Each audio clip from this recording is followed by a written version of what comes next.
Okay, hello and welcome to Collectivism Kills. Actually, the name of this channel is Argo Vermeer. That's me. And Collectivism Kills is the hashtag, I suppose you could say. I'm not up on my internet parlance, but this is the Argo Vermeer YouTube channel. ARGO space VERMEER. Argo Vermeer YouTube channel. And today, I thought we would continue with the article I'm doing on science or scientism. When science becomes a religion, it is clumsy and dangerous.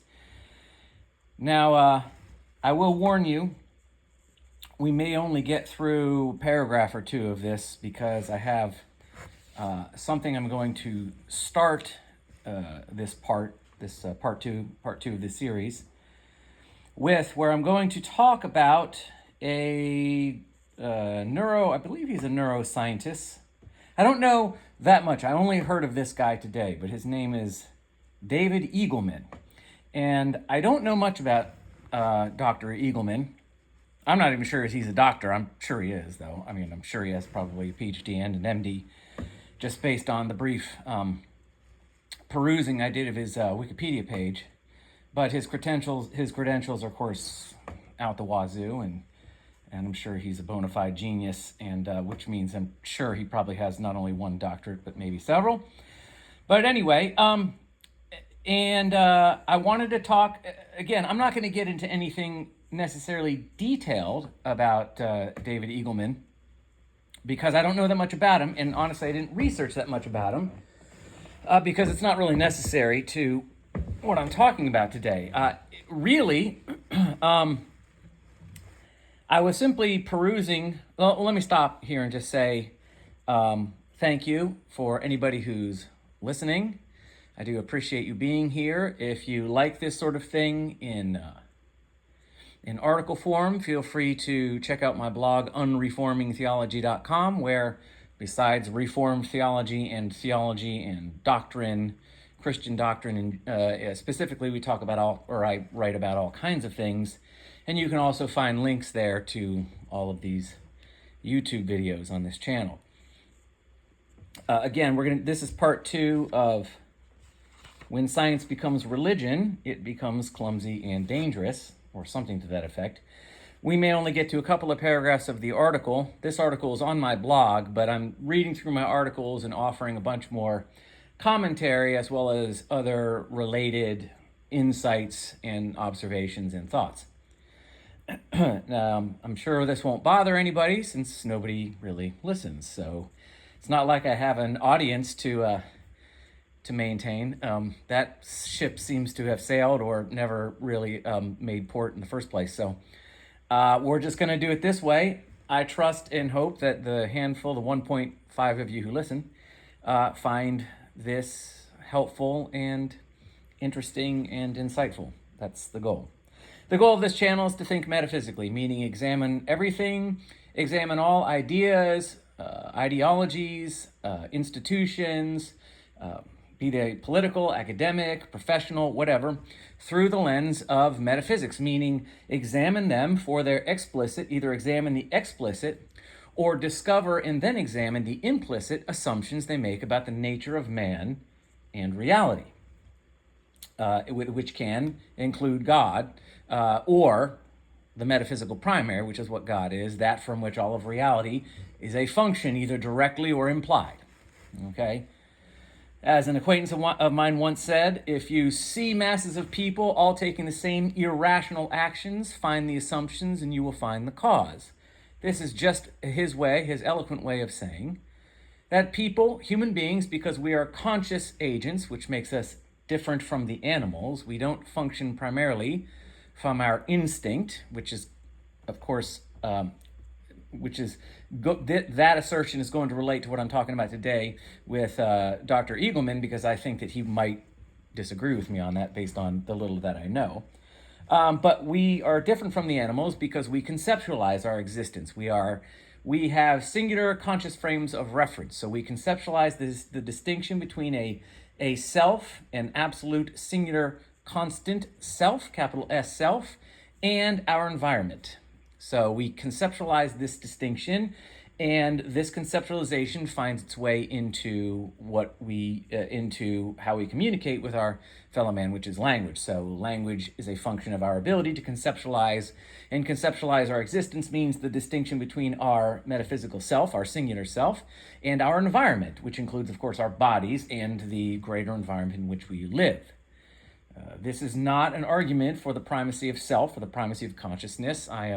My metaphysical primary is ability with a capital A. It is not consciousness, but I do recognize the consciousness as being important to the fundamental substrate of existence or reality as we observe it in its material form. So now I will say again, I don't know much about David Eagleman. I've really only sort of looked at a title of one of his videos, and then I looked at his Wikipedia page. So I don't want this to be interpreted in any way as a object criticism of David Eagleman's ideas. I don't really know what they are.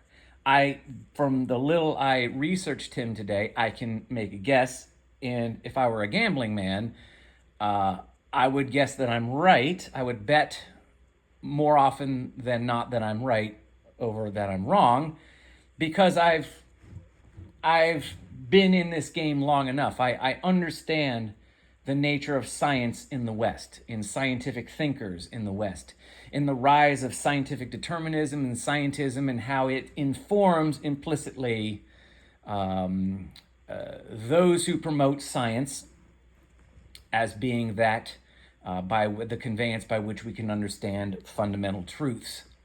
So the point is that I would assume, and I presume that I have run into people who think like David Eagleman on some fundamental level. So I'm not a novice when it comes to understanding what scientists are really saying when they say. So when somebody like a Richard Dawkins or a Sam Harris, and I would even suggest perhaps even David Eagleman, make some claim from their scientific frame of reference about the nature of man and consciousness, I understand what they're really saying. So when they present some kind of a turn of phrase, when they present some aphorism, like the blind watchmaker, or consciousness is an illusion, or what David Eagleman says today, or the title of one of his videos, I know what they really mean at the most fundamental level. I know, or at least in the case of David Eagleman, I'm pretty sure I know. Could be wrong.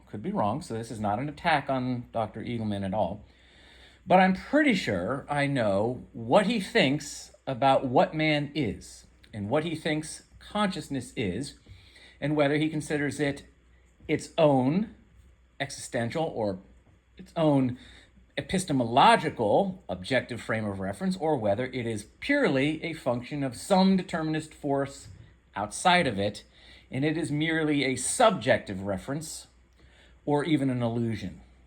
So it is, for example, the allegory of the caves. Consciousness would be seeing the shadows, but consciousness being entirely subjective because it is not an epistemological frame of reference rooted in a metaphysical premise, the self, or one's ability to conceptualize, that it is insufficient to the apprehension of actual reality and truth because it's not really there qua itself. That would be my assumption regarding what David Eagleman thinks about man's nature and specifically his consciousness. Now, David Eagleman, I think, specializes in the brain, neurochemistry, neuroscience, neurobiology, I believe. And I hope not to get too abstruse here. This is going to take a little bit of teasing out, and I hope, and I'm going to really try to get my points across in a way that are coherent and understandable and accessible to my audience, such as it is. This is not to belittle those of you who listen. The 1.5 of you who listen, I really do appreciate you being here. I'm an individualist, so I don't see human beings and see numbers. I'm not chasing numbers. That's not a game I'm interested in playing. I despise the masses, qua the masses, because the masses are always the least rational, least efficacious, and least beautiful, and least meaningful iteration of human existence. It's individuals that are more interesting to me. So when I say you guys, I mean you individually. You can't put a number on a singular conscious self. I'm an individualist, you understand. I consider the self to be an objective metaphysical premise, and I can like to think I can defend that. So there's no number that you can apply to that which simply is, which is you qua you yourself, your capital S self. So when I think of my audience, I'm thinking of you. I'm not chasing numbers. And of course, it's obvious because I'm getting what I'm chasing, which is individuals and not large numbers. So large numbers would be nice of individuals, but this is for you. So at any rate, so okay, so I'm on YouTube and I have some time on my hands, so I'm perusing my YouTube feed as I'm often wont. I have a very eclectic sort of a set of interest, and that's reflected in the YouTube feed. I think I confuse the algorithm sometime. But anyway, somehow there was a video that popped up by David Eagleman, and it said, "Why do brains get depressed?" That was the title of the video. Why do brains get depressed? Now, me being me and doing what I do, meaning thinking metaphysically and observing the world by scanning everything for implicit, unless it's explicit, of course.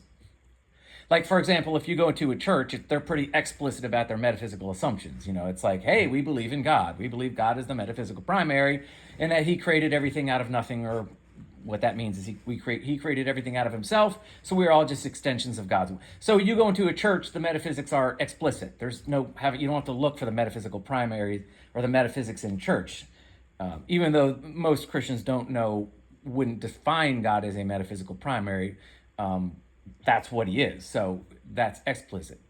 So, but that's rare. 99% of the time, you're looking at things having to do with politics or academics or ideas in general.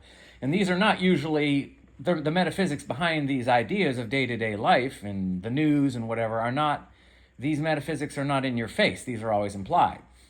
But if you're like me and you've been thinking on the metaphysical level, meaning you scan the world for its metaphysical assumptions, its implicit metaphysical assumptions, things tend to jump out at you.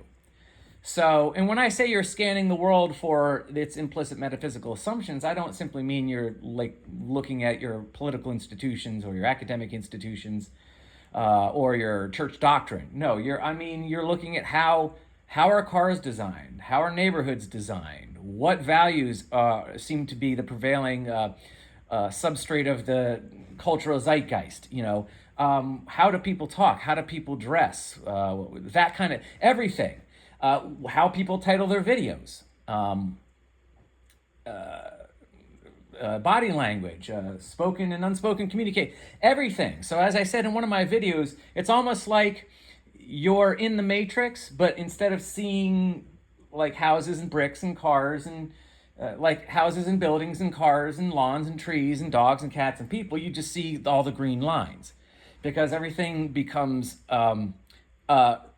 the metaphysical assumptions which underwrite human societies and human existence, and they're all rooted in metaphysical assumptions. Humans, because they're conscious agents and conscious beings, and are not animals in that sense, do everything from fundamental assumptions about what they believe about who they are fundamentally and who others are, and therefore what is true and what are our ethics, what is valuable, and how should we organize ourselves. This is how humans behave. So the metaphysics are always there in everything, from people who wear socks to people who don't wear socks, to people who smoke, people who don't, people who grow beards and people who don't. There's all sorts of metaphysical assumptions which underwrite all of this stuff. Some are bigger than others, some are more fundamental, some are transient, tertiary, some are more important, of course. But the point is that everything becomes, once you start thinking on this level for a long enough period of time, I mean, I don't mean you're crazy or anything. You can function normally. I'm just saying you always have your sort of matrix glasses on. Everything is, again, metaphorically, everything is really the green lines of the matrix, where the matrix is what's underwriting exactly what you're seeing. And these are the metaphysical primaries. So when I see the title of a video that says, "Why do brains get depressed?" that sticks out at me. That punches me in the face as having serious metaphysical implications, or at least, serious metaphysical implications, or at least it's an idea which needs to be seriously examined for its metaphysical assumptions and its metaphysical consequences or its metaphysical conclusions. Because it's stark. It's an interesting way to title your video. And already I'm like, this guy is probably a scientific determinist. This guy is probably a consciousness is an epiphenomenon. Consciousness is a function of how the brain operates as a series of parts together, communicating with one another. It's a function fundamentally of the laws of evolution, guided by the laws of nature or physics, which are governed by the universal language of mathematics. This is all coming to me in an instant because that's what that title screams at me. This is how a scientific determinist. And scientific determinism, you have to understand, is simply another form of determinism. Scientific determinism, it shares the same metaphysical fundamentals. Scientific determinism is simply another version of collectivist metaphysics. It's just that the metaphysical primary of scientific determinism would be called something like the laws of nature or the laws of math or biological evolution or something like that. It would be rooted in some kind of objective, observable science, but it's no less a metaphysical primary. But scientific determinism is not special from any other form of collectivism, which is why, since all collectivism is fundamentally mystic, it's rooted in the idea of an unknowable, transcendent, divine God, quote unquote, which creates everything out of himself, to where there's no objective distinction between the fundamental, quote unquote, God and all of reality. This is all. This is the fundamental metaphysics of collectivism, and all collectivist metaphysical. All determinist ideologies are a function of collectivist metaphysics, which are always rooted in the idea of a fundamental, unknowable, transcendent force, which creates everything out of itself and can only be accessed by a special divinely enlightened priest class or philosopher king type class. It's a very old, science and scientific determinism, and the kind of determinism that I would assume somebody like David Eagleman accepts, and as well as people I know accept this kind of thing, like Sam Harris and Richard Dawkins, and even people that are not even in the scientific community, people like Ricky Gervais, outspoken atheists. These are all really determinists, which means they're all really just mystics. They're just appealing to some kind of, if you try to nail them down on how to explain and express their collectivist metaphysical primaries rationally, they can't do it. They'll always appeal to some kind of cosmic mystery. So in this sense, they're very much like, your sort of religious determinists, like Christians, and I would guess Muslims and maybe Jews to some extent, or Judaism to an extent, or I'm not up on the Eastern religions too much, but I'm a Christian. I just understand that the determinism that is celebrated as Christian doctrine is really smuggled in from Eastern Gnosticism, and it happened when the church was synthesized with the state of Rome. The metaphysics had to become collectivist. But if you actually read the Bible, and particularly read the New Testament, particularly read Jesus' Gospels, well, heck, any part of the Bible, really, there's nothing really particularly determinist about anything in the Bible, which is why I can be a Christian and yet not be determinist. It just means I really can't go to church because they'll throw me out for being a heretic and an apostate. So, for the most part. So anyway. So it was like, well, why do brains get depressed? Now, again, like I said, that's a red flag. It's like, well, why put it that way? Why not say, why do you get depressed? Why not say, what is your brain, like if you're a neuroscientist who's not a rank scientific mystic determinist, which I'm not saying David Eagleman is, I don't know, but labeling your video, why do brains get depressed, leads me to believe that you most likely are. I could be wrong, but if I were a betting man, I would bet that you are. But why not say, what is happening in your brain when you get depressed? But it's, why do brains get depressed? Like, this inanimate object, like this thing gets, it's like saying, why do trees get depressed? Why do little red balls get depressed? Why do apples on the ground or black walnuts get depressed? It's a weird way to put it. It's like the brain is just this thing. It's a thing that can get depressed because that's one of its properties, but it's not conscious. It's not you. It's just a more complicated thing than a walnut. It's capable of, one of its properties is that it is able to get depressed, like the property of a walnut is able to rot and split in half. It's just an interesting way of putting it. So of course, me being the kind of person that is always on the lookout for the metaphysics goes, all right, that's a red flag. And you have to be very careful because the underlying the metaphysics and the metaphysical assumptions about the nature of man and consciousness, which I assume and I submit, although I don't know for sure, underwrite and inform this kind of a title of a video, Why Do Brains Get Depressed? Are very, very, very dangerous. They lead to the collapse of whole civilizations. Because what they effectively do is they unperson you. They take the individual out of humanity. They take the human, the person, out of the body, and you become just another thing. And this has implications that are absolutely disastrous for civilization. And you must understand that while scientific determinists and scientists like to promote their ideas as being completely rational and objective, I assure you they are not, because they are rooted in metaphysical assumptions which are entirely subjective and require wholesale appeals to contradiction and cognitive dissonance to believe them. Wholesale. They are entirely subjective, and they cannot be proven by any kind of reason, and by that I mean any kind of conceptual consistency in any language whatsoever. They require fundamentally on some level that you accept that what is also is not, that 1 is also 0, that up is also down, that left is also right, that black is also white, that 2 + 2 is 5. The metaphysics which underwrite the kind of scientific determinist assertions like and implicit assertions like, why does the brain get depressed? Sorry, I got distracted there for a minute. Again, despite the appeals to objectivity, are entirely subjective and entirely irrational. They are rooted in collectivist metaphysics, and collectivist metaphysics can be debunked if you are appealing to rational consistency. And since the conscious agent or the individual can only apprehend existence and truth in reality via rational consistency, without rational consistency, without conceptual consistency, without concepts being linked together in ways that do not contradict, consciousness is impossible.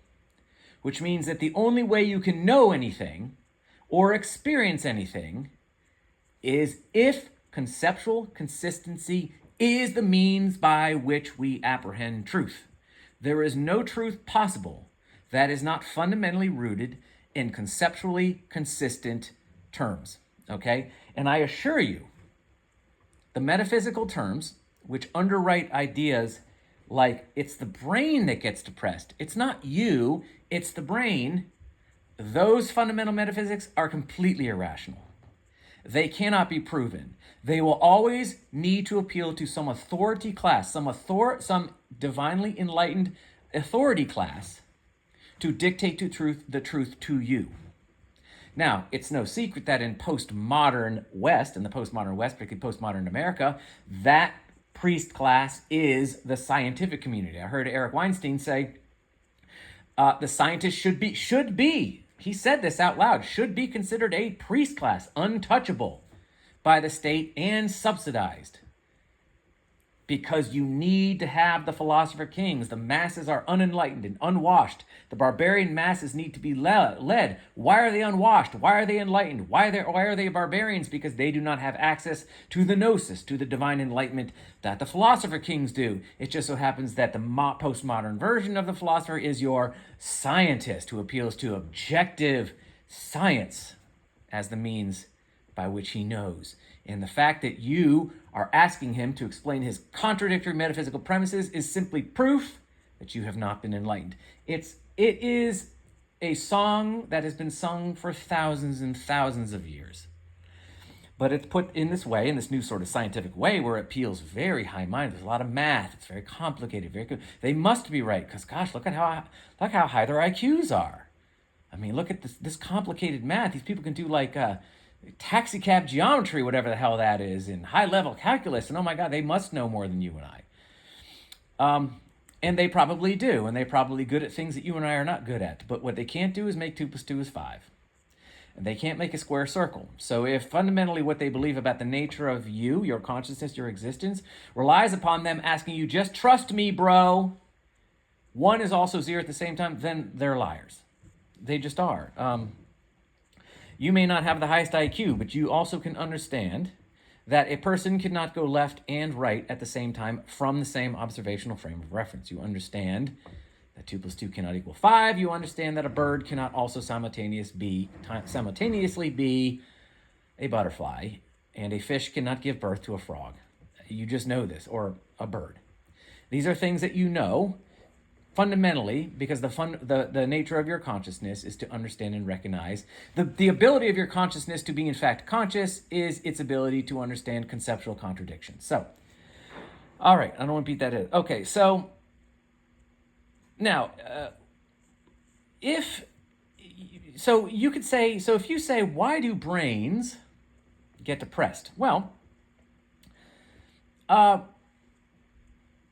you could also say, I imagine, you could ask, if you can ask why do brains get depressed, you could ask, well, why do brains get anxious? Why do brains get hungry? Why do brains get happy? Why do brains get excited? Why do brains get tired? Why do brains feel exploited? Why do brains feel enslaved? Why do brains get threatened? Why do brains feel torture? How do brains get dead? You see, it's not you that's being exploited. It's not you being starved to death or enslaved. It's your brain doing something to make you feel this way. You see, so why do brains get depressed? Depression is a feeling. So why do brains feel depressed? Why do brains feel anxious, feel happy, feel excited, feel tired, feel hungry? Why do brains feel exploited, feel threatened, feel abused, feel enslaved? Why do they feel dead? Well, it's just the brain. It's just chemistry. It's just there's certain things going on in the brain which you, whatever you are, feel a certain way. But that subjective feel, right, that you feel as you is really just an outcome of some brain activity. You see what I'm getting at? There's no real you there. You are this sort of subjective epiphenomenon that's just an outcropping or a function or an outcome of some predetermined brain activity. So you're not actually being exploited. It's just your brain is operating a certain way that makes you feel exploited. You are not actually being murdered. It's just something's going on in your brain that's making you feel like you're being murdered. You're not hungry. Your brain is doing something that makes you feel. So it's like, your brain is doing something. See, this is interesting. He doesn't go, why do brains feel depressed? He goes, why do brains get depressed? See, depression is nothing more than how he would, I would assume, again, I'm guessing, but how he would describe how a brain is functioning under a given set of stimuli or in a given circumstance. How the brain is operating, how it's firing, how its neurons are firing, what its chemicals are doing, at a given moment, he would call that depression. And what it's doing when it's hungry, he would call that hunger. And what it's doing when it's being exploited or tortured or enslaved or murdered, he would call that torture, enslavement, or murder. But the brain doesn't feel, you feel as a function of what the brain's doing. So you see, your feeling is subjective. What's really going on is just stuff happening in the brain. The brain's depressed. You're not depressed. You are something else, something subjective. Now, the reason why this is something that is dangerous and something that you need to keep an eye on is for exactly what I said. If the feeling of depression is that you feel is really subjective, and the objective reality is simply that the brain is firing its neurons in a certain way, well, then there's no real you there. You understand? In which case, you can't really be exploited. You can't really be enslaved. You can't really be murdered, because what are you? You're nothing. You're not really there. Now, again, I have to be careful. I'm not saying David Eagleman thinks this or believes this or is preaching this at all. At all. I'm not saying this is his position even a little. But what I'm saying is that this is a natural, logical conclusion from the assumption that fundamentally what we interpret, what we feel as depression, and by extension you could say anxiety or fear or hunger or exploitation or enslavement or torment or whatever, that what you feel is entirely subjective, which means you are entirely subjective, which of course gives those who are in charge of governing you a moral pass on whatever behavior they want to commit. It's not like they're actually killing people as though people are actually things. They're just doing a thing to another thing called the brain, which is attached to another thing called the body. And both of these things just kind of function according to sort of fundamental scientific principles of mathematics and laws of nature and biology. And you see how dangerous this gets? So you need to be careful. And you need to start looking out for people who put things in these terms, because these can lead to things that are extremely dangerous. And it's important to understand that these ideas, the metaphysical assumptions which underwrite things like this, which is you don't exist, your brain is real, but you are not. You are an epiphenomenon, that the brain, you are an echo or an illusion that the brain projects somewhere. The metaphysics which underwrite that kind of thinking are not rational. They are entirely mystical. They're false metaphysics. They're not objectively verifiable. So it's not like you can go, well, the truth hurts, man. If that's just the truth, that's just the truth. Like, sorry you don't like to hear. That's just really, you're not really here, and your experience is entirely subjective. It's just the brain doing what it does. Is completely indefensible on a rational level fundamentally. It's completely because everybody operates from the same frame of reference of self. So once you concede that there is no self, then any truth claim you try to make is completely subjective and false on its face. It's entirely, meaning it's absolutely subjective, which means it's not objective. It's mutually exclusive of objective or objective truth, which means it's functionally not true. So the only way that you can claim a truth claim while also claiming that consciousness is, because of its illusory nature, insufficient to truth, is to claim that no, some people have a consciousness which has been divinely enlightened and has some kind of special ability to access truth that you can't. So it's not like we can look at the idea that the brain's just this thing and go, well, the truth hurts, it just is what it is. No, that's not the truth. It's rooted in assumptions that are entirely irrational and rooted in mysticism that has been around for thousands of years, that there's a small number of divinely enlightened philosopher kings that have to guide the unwashed masses into right thinking and behavior because reasons. This is all just mysticism. It's all Gnostic mysticism. There's nothing rational going on here. But again, I don't want to impugn David Eagleman, because he could have just been trying to be cute with his title.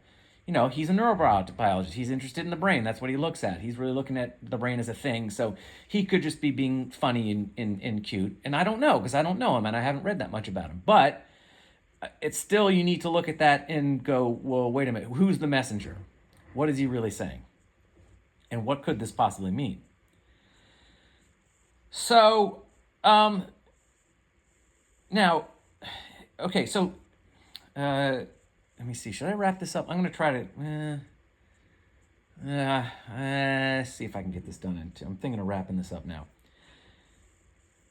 Okay, so notice how David Eagleman, Mr. Dr. Eagleman says, or David, I happen to be a doctor myself, not in neuroscience, but I'm not going to tell you in what. So notice how he says, he doesn't say what is going on in your brain when you feel depressed. It's why do brains get depressed? I'm reading from notes here. So if it's the brain, okay. All right, so let's put it this way. The brain just operates the way it does, right? The brain is the thing. The brain is just this thing that has a certain structure to it, with internal structures that operate in certain ways in different environments according to different stimuli. And the idea of feeling and thinking is subjective. That's where you come in. Okay, so we won't even talk about subjective. We'll say there's this thing called the brain, and the brain fires or reacts or does whatever it does according to certain environments and certain stimuli. And then there's you. There's you and yourself. So it's your brain, and you are your absolute self. This is you. Your conscious frame of reference we call the self. That's you. So you have yourself, and then you have your brain.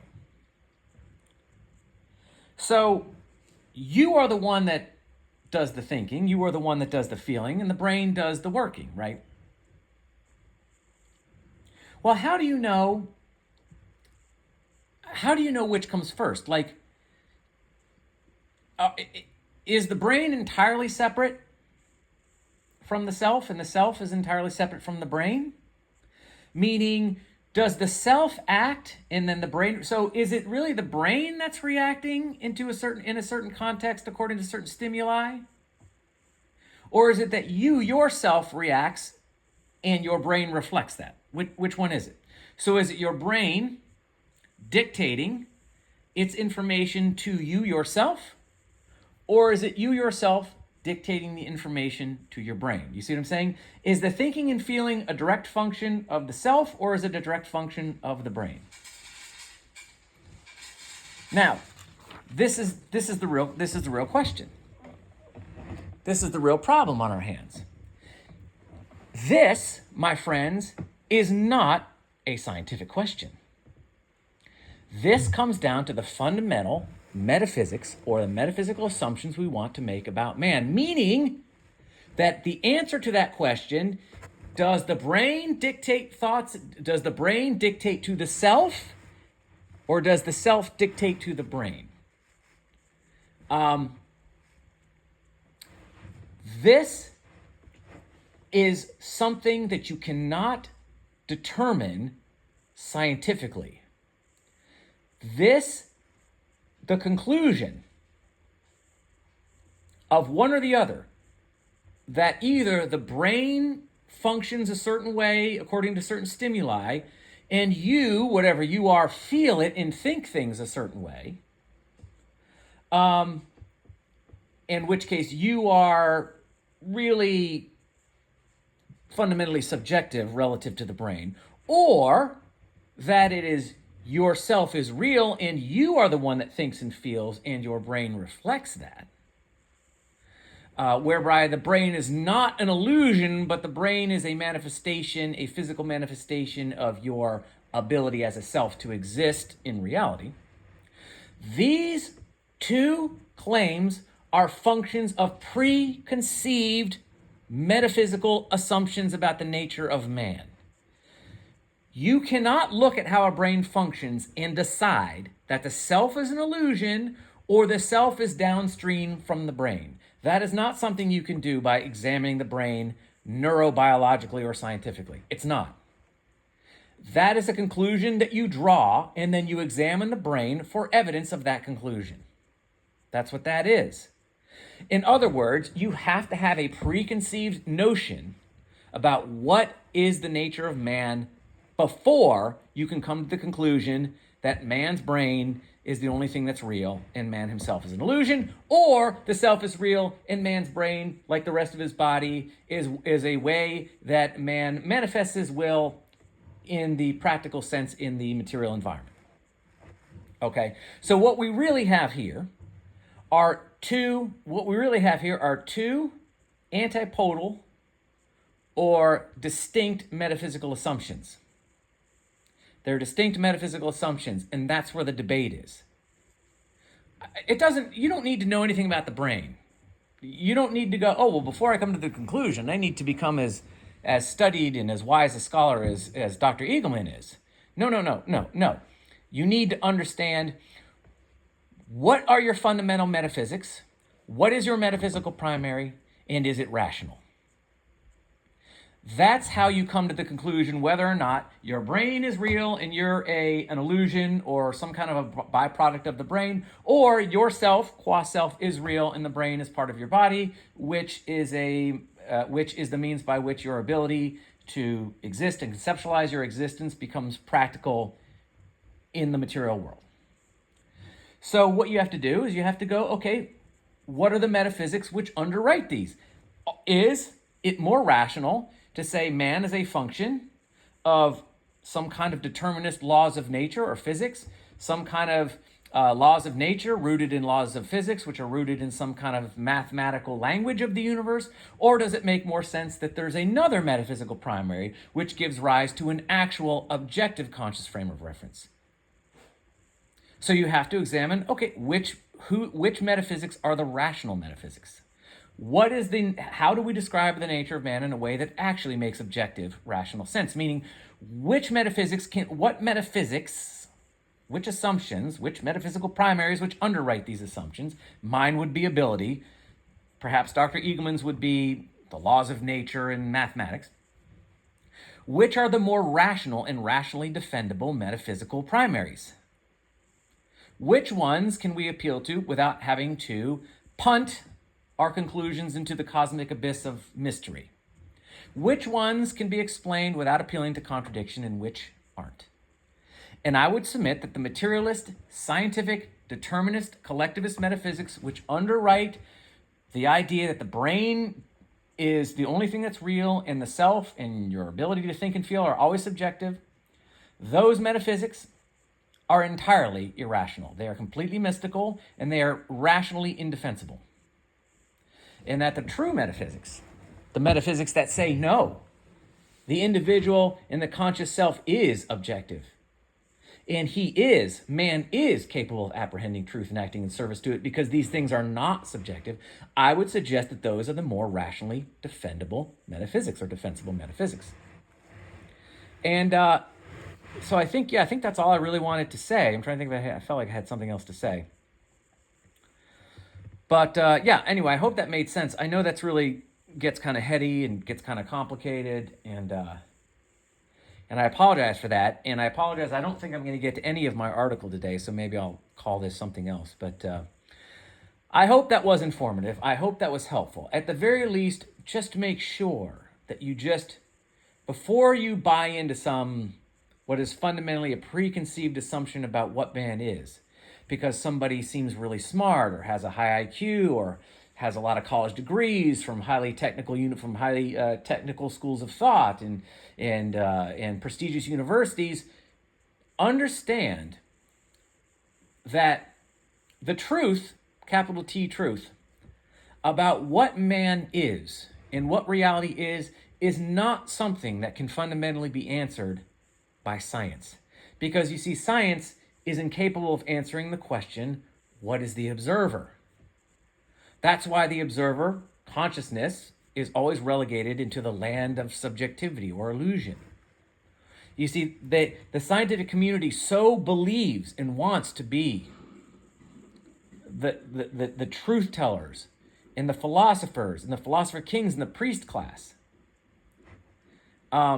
because they're so devoted to this sort of Gnostic type, this sort of Gnostic type ideology or theology, that anything that gets in the way of that will simply be punted into.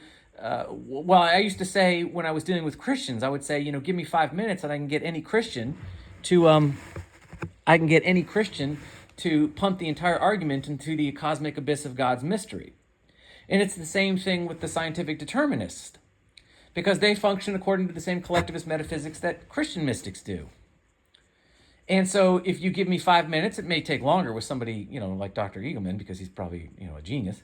But you can get them to punt their contradictions into the cosmic abyss of subjectivity or epiphenomenon or the laws of nature. It's the exact same thing. So just don't be so ready to be oohed and awed by someone who presents themselves as so highly technical and highly intelligent and functions from, very complicated schools of thought and prestigious universities. Make sure you examine what they're saying based on their implicit assumptions about the nature of man, and then try to figure out whether those assumptions are actually rational. If there's a contradiction, they're wrong. You don't have to be a 200 IQ. You don't have to have gone to Harvard or MIT to know that when someone tells you that 2 + 2 is 5, and up is down, and left is right, and square circles exist, you can know it's a lie. You can confidently know it's a lie. And they are fundamentally appealing to the idea that there are certain divinely enlightened philosopher kings out there, and it is your existential obligation to simply defer to their enlightenment. So that's all I have to say. Hopefully that was interesting and informative. I will hopefully get to the article next time. I keep finding reasons not to get to the article, but hang in there. I promise we'll get to it eventually. And so have a great night. Thank you. Like, share, subscribe if you like any of this, or if any of this is interesting or helpful in any way. And I will talk at you all later. Take care. Bye.